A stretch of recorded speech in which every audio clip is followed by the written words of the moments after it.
Hello students, welcome to the channel. तो आज का जो हमारा टॉपिक है exponents and laws of exponents.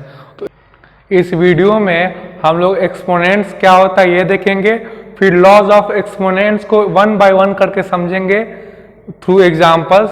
तो इस वीडियो को लास्ट तक देखिए ताकि आपका कोई भी लॉ ना छूटे। तो चलिए शुरू करते हैं आज का वीडियो। एक्सपोनेंट्स का मतलब होता है कि जब हम लोग एक ही नंबर को उसी से कई बार मल्टीप्लाई करते हैं। जैसे कि अगर हम 2 को उससे कई बार मल्टीप्लाई किए, यहाँ पे 2 को हम उससे 3 बार मल्टीप्लाई किए, तो ये इसको हम लोग इज इक्वल टू लिख सकते हैं 2 रेज टू पावर 3। इसको हम लोग पढ़ेंगे ऐसे 2 रेज टू पावर 3।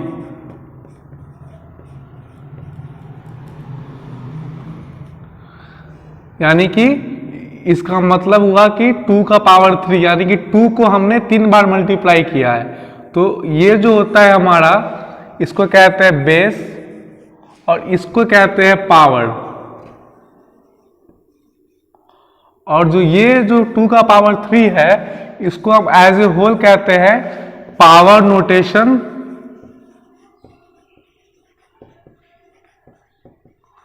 या फिर एक्सपोनेंशियल फॉर्म।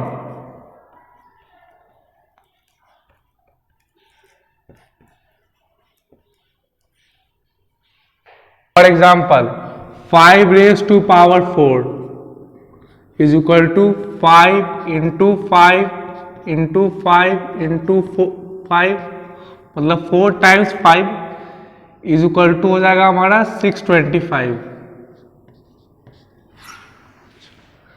अगर हमारा दिया हुआ है 2/3 रेज टू पावर 4, तो अगर फ्रैक्शन में हमारा अगर पावर दिया हुआ है तो हम लोग यहाँ पे न्यूमरेटर को भी उतना ही कर देंगे और डिनोमिनेटर को भी उतना ही कर देंगे।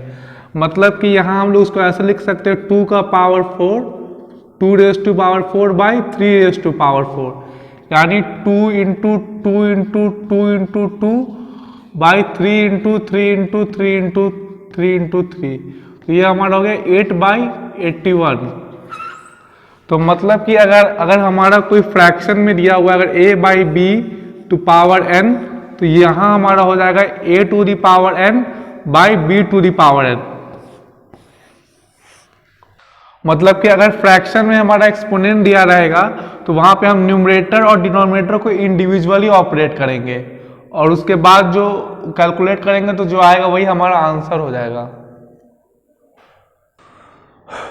लॉज ऑफ एक्सपोनेंट्स, तो इसमें हम लोग टोटल 7 लॉ देखेंगे 1 बाय 1। तो इसमें पहला लॉ जो होगा हमारा वो होगा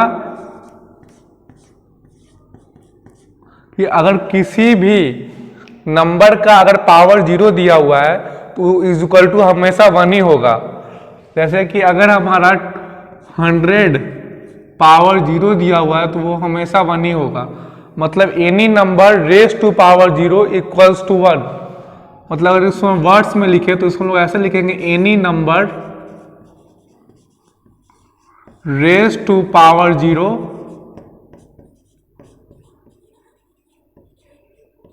इज 1।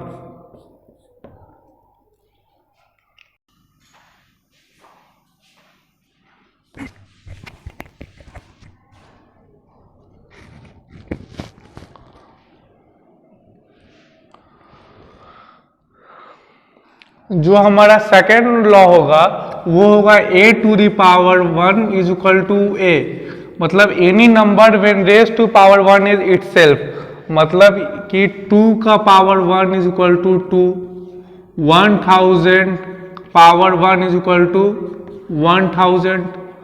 तो इसको अगर हम वर्ड्स में लिखेंगे तो ऐसे लिखेंगे any number raise to power 1 is itself. मतलब कि वो जो नंबर होगा वो खुद ही होगा। अगर किसी भी नंबर का अगर पावर 1 होगा तो उसका जो वैल्यू होगा सो वही नंबर होगा। थर्ड लॉ में अगर किसी हम 2 पावर नोटेशंस को मल्टीप्लाई करेंगे और अगर उसका बेस सेम होगा तो प्रोडक्ट में उसका पावर्स का सम हो जाएगा। जैसे कि a to the power m to a to the power n is equal to a का पावर m प्लस n हो जाएगा। मतलब कि अगर बेस सेम होगा तो हमारा जो पावर्स होगा सो उसका एडिशन हो जाएगा। जैसे कि अगर हमारा 2 का पावर 2 है इंटू 2 का पावर 4 है तो हो जाएगा 2 का पावर 6, और अगर 10 का पावर 2 है और 10 का पावर 2 है तो इसका सम हो जाएगा 10 का power 2 plus 2 is equal to 10 का पावर 4। उसको हम लोग वर्ड में इस तरीके से लिख सकते हैं, when two power notations with same base are multiplied, then in product the power will be the sum of powers and the base will be the same। Fourth law में दो पावर नोटेशंस को divide कर रहे हैं और अगर उनका base same होगा तो जो उसका कोशेंट होगा उसमें हमारा बेस तो वही रहेगा और जो पावर होगा वो डिफरेंस हो जाएगा ये दोनों पावर्स का।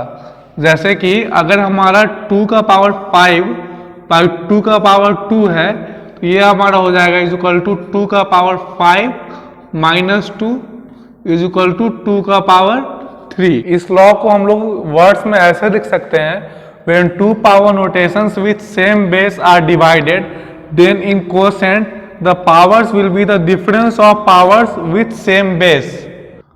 फिफ्थ लॉ में हम लोग देखेंगे, अगर हमारे पास दो पावर नोटेशन दिया हुआ है वो मल्टीप्लाई हो रहा है या डिवाइड हो रहा है लेकिन उस दोनों में पावर जो है वो सेम है तो क्या होगा। उस केस में क्या होगा, अगर मल्टीप्लिकेशन हो रहा है तो बेस हमारा मल्टीप्लाई हो जाएगा और पावर वही रहेगा, और अगर डिवीजन हो रहा है तो बेस हमारा डिवाइड हो जाएगा एक दूसरे से और पावर जो सेम है सो वही रहेगा।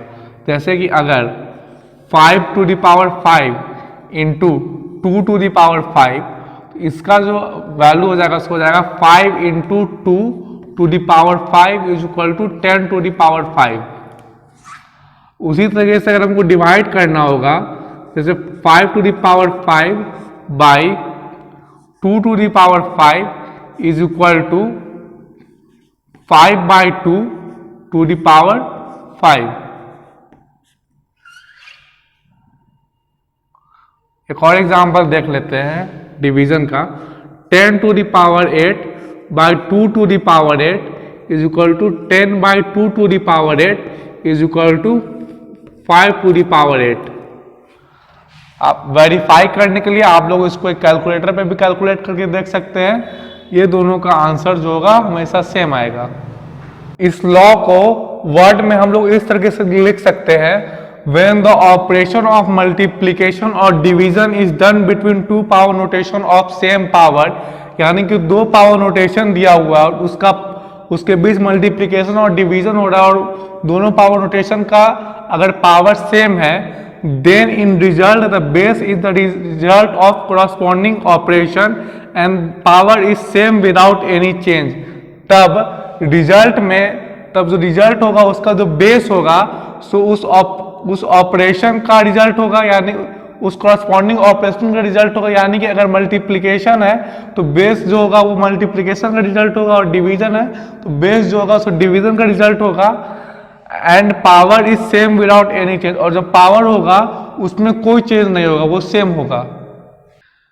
नेक्स्ट लॉ में हम लोग ये देखेंगे, अगर हमारे पास एक ही बेस पे मल्टी लेवल ऑफ पावर्स रहेगा तो उसको हम लोग कैसे ऑपरेट करना है। तो उसका हम लोग ये करेंगे कि हम लोग उसको बेस रहने देंगे, सेम रहने देंगे और जो पावर्स होगा उस पर प्रोडक्ट कर देंगे उसका, ठीक है।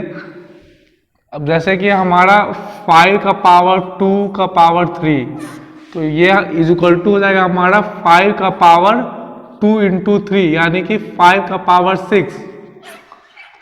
एक और एग्जाम्पल देख लेते हैं, अगर हमारा 10 का पावर 2 का पावर 3 का पावर 4, यहाँ क्या है, यहाँ हमारा 3 लेवल ऑफ पावर्स दिया हुआ है तो यहाँ हो जाएगा हमारा 10 का पावर 2 इंटू 3 इंटू 4 यानी 2 3 6 4 24 is equal to 10 to the power 24।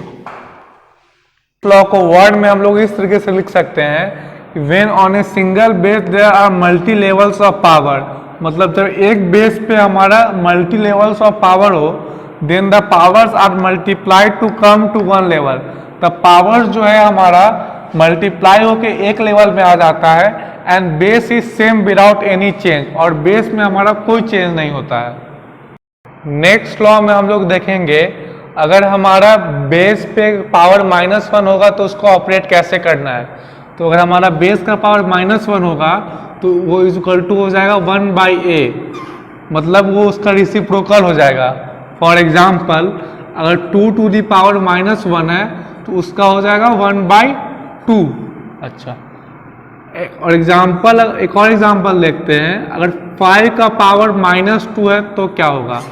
5 का पावर -2 है तो ये क्या, ये यहाँ पे हमारा -1 है तो -1 के लिए ये हो जाएगा हमारा रेसिप्रोकल हो जाएगा, तो 1/5², तो वो हो जाएगा इज इक्वल टू 1/25। इस लॉ को हम लोग वर्ड में इस तरीके से लिख सकते हैं कि when any number is raised to power -1 the value is reciprocal, मतलब कि किसी भी नंबर का अगर पावर -1 होगा तो वैल्यू हमारा उसका रेसिप्रोकल या मल्टीप्लिकेटिव इन्वर्स हो जाएगा। तो यहाँ पे इसको लोग ऐसे भी लिख सकते हैं जनरलाइज करने के लिए a to the power -n जो हो जाएगा उसको हो जाएगा 1/a to the power n। हमने जितने लॉज देखे हैं पूरे वीडियो में उसका एक समरी। आई होप कि सारे डाउट्स क्लियर हो गए होंगे इस टॉपिक से रिलेटेड। अगर इस टॉपिक से रिलेटेड फिर भी कोई डाउट है तो प्लीज़ कमेंट। अगर ये वीडियो पसंद आई हो तो वीडियो को लाइक करें, वीडियो को शेयर करें और चैनल को सब्सक्राइब करें।